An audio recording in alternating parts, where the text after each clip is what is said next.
Hi everyone, I'm Asha and I'm with Kids for the Bay. Today we're going to be doing an Everyday with Nature activity. We're going to be birding at the Palo Alto Baylands.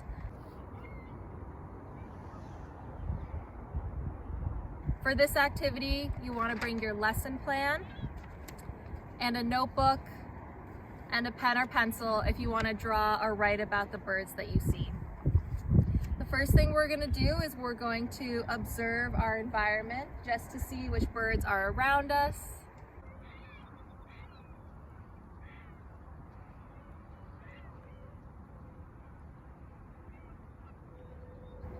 The next thing we're going to do is we're going to quietly listen for a couple minutes to hear all the different bird songs.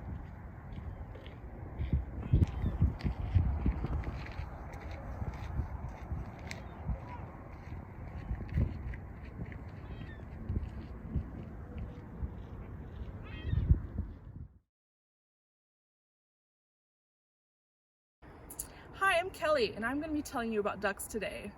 So if you look out there, you'll see that some ducks are brown and some have green heads. The ones with the green heads are boys, and the ones that are all brown are girls. These big birds are called Canada geese. Hey look, it's a snowy egret. And over there, there's some mallard ducks swimming away. These small black birds are American coots. They have really funny looking feet.